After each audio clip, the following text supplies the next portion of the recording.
So I thought I'd give you my thoughts on the ending of the season. One of those really where you get nothing from the league. The radio silence, all of a sudden it's done. Nearly went the 28 days. I stated that I thought it wouldn't be over as quickly as people assumed. They just thought these guys will vote and 3 days later it'll be done. But there was a lot of politics going on. It's difficult. Every club obviously has a vested interest. There's no getting around it. You've got to do the things that are best for your club, and sometimes they don't align. And we ended up with two very strong camps: those that want to play on, and those that just basically can't afford to play on. And that's created a bit of a divide. I don't blame those clubs. I know that there's talk now about legal action. I think that's futile personally. If you were going to complain about it, you should have complained about the mechanism for the voting at the front, not after the event. I think if you had any validity about that, you'd have done it then. And then they haven't. The league, I think, were divisive, probably with a binary yes and no.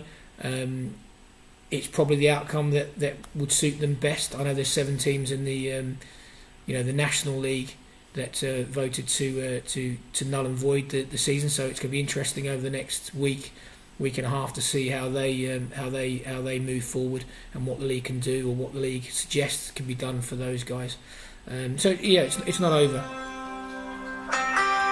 Couldn't have planned that better. That was actually a chairman of a club in the National League giving me an update on what he thinks might happen. Lost my train of thought a little bit, so I might ramble back on stuff I've already gone over, but I'll try not to. It's going to be difficult. National League, what do they do? 7 teams don't want to play on.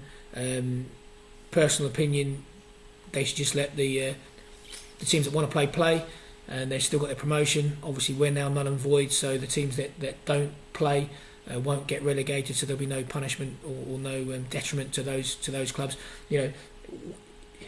As I said before, every club's got their own view. We can't turn around and say someone's right or wrong. We did what we did for our club, and it just happened to be more clubs in the position of us than there were that were in the position that could afford to carry on playing. It's just the way it is. I think it's going to be difficult to try and overturn that decision. So it is what it is. The other thing that's been really getting on my tits really is all this stuff about we've had public funds and we've had these grants and all that kind of stuff, and that's a moral obligation for us to move forward. Camelot, Camelot gave the money. There's a marketing element to that.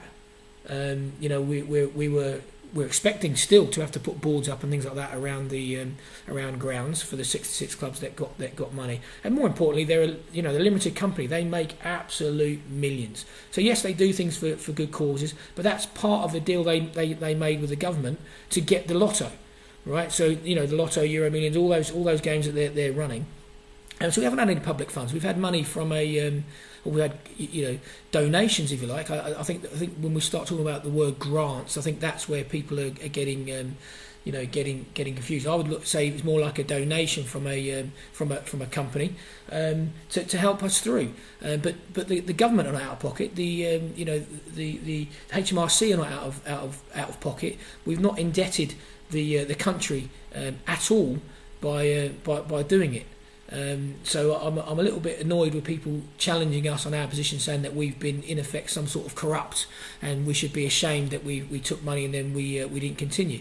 That's just complete tosh as far as I'm concerned. And then the other side of it is why don't you take a loan? Why don't you just accept they're really great terms? I don't give a monkeys what the terms are. We weren't prepared to take on a loan. We went through the process.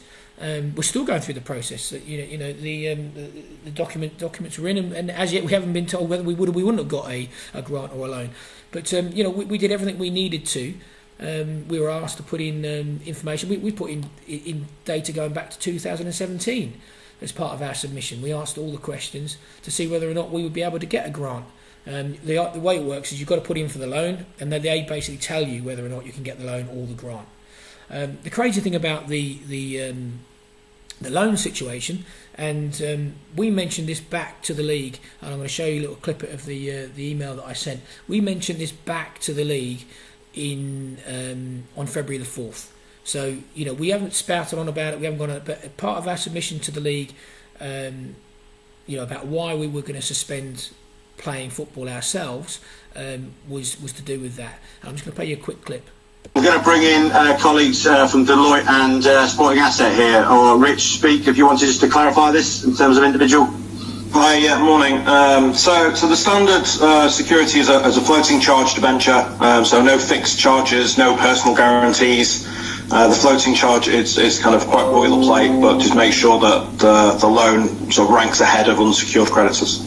Then the security gets triggered, and government effectively would rank ahead of the electric and the gas bill, yeah.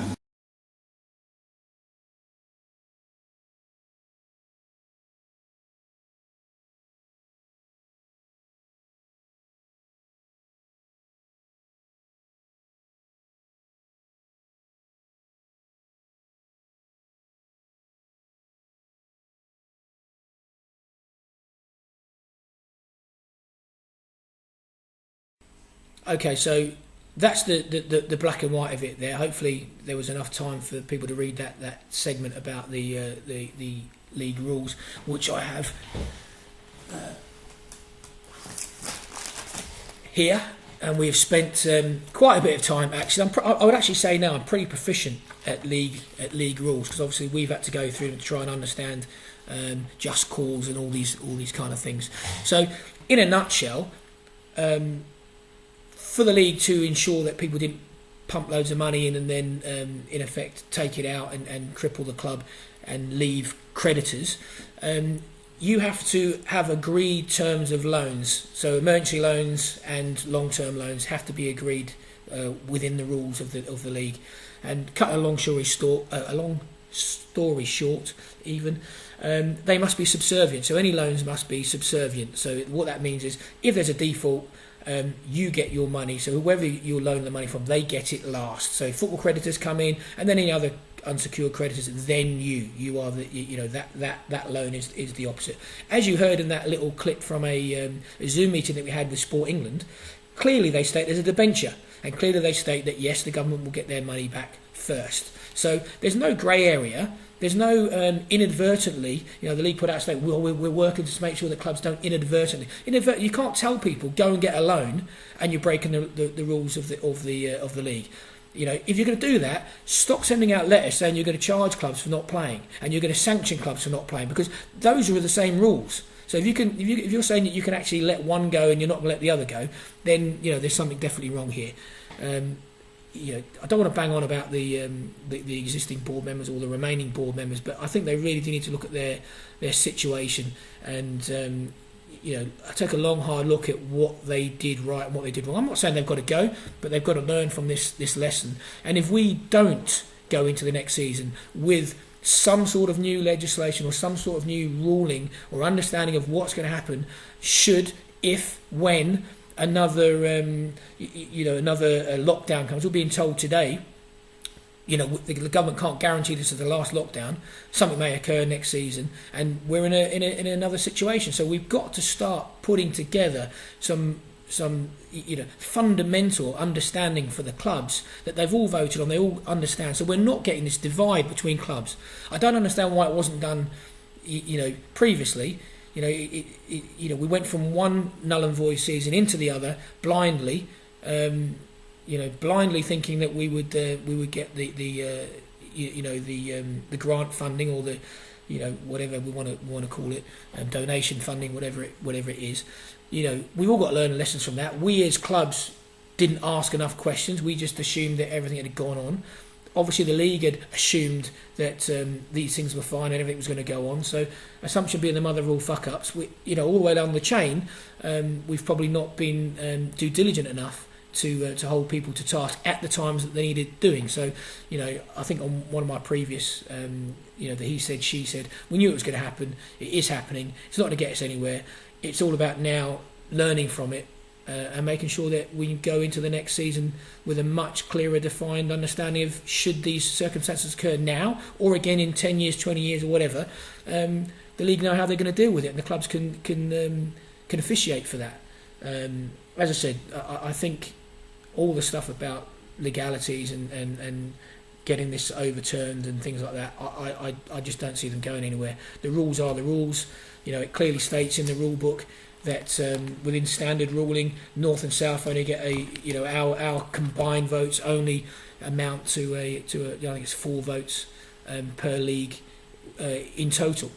So we only have 8 votes as a block, whereas it's one team, 1 vote in the national league. That's not going to change. It's not going to change in time to make any difference to that vote.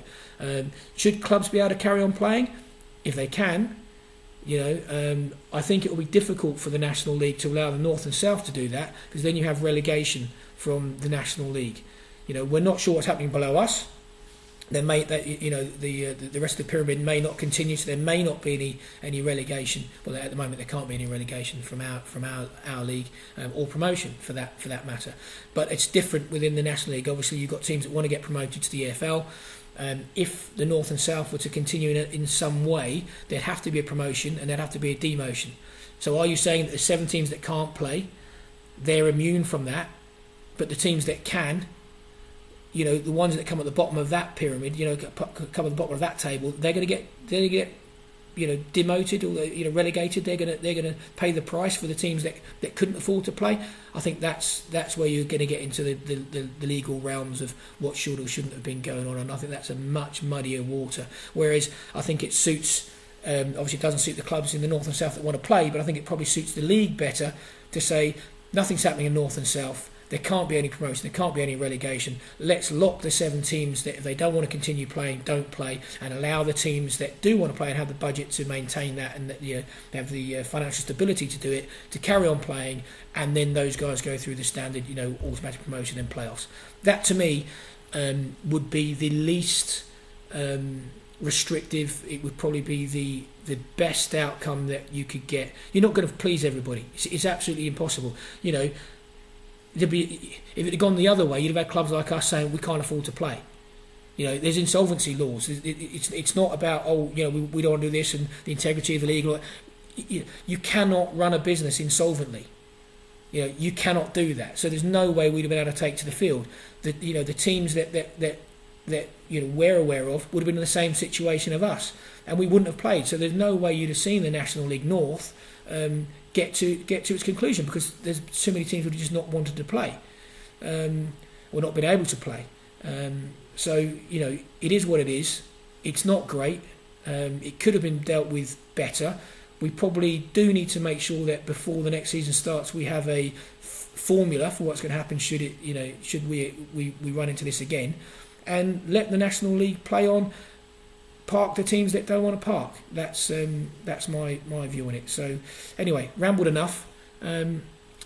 Stay safe. Speak to you soon. Just want to tag this on the end. Those of you following me on Twitter will probably have seen this, but this is my understanding of how things work within the National League. I gather you denied them. Well, obviously. It was the one question today to which I could give a clear, simple, straightforward, honest answer. Yes.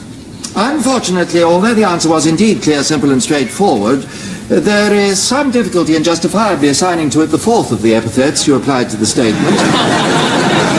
Inasmuch as the precise correlation between the information you communicated and the facts, insofar as they can be determined and demonstrated, is such as to cause epistemological problems of sufficient magnitude as to lay upon the logical and semantic resources of the English language a heavier burden than they can reasonably be expected to bear.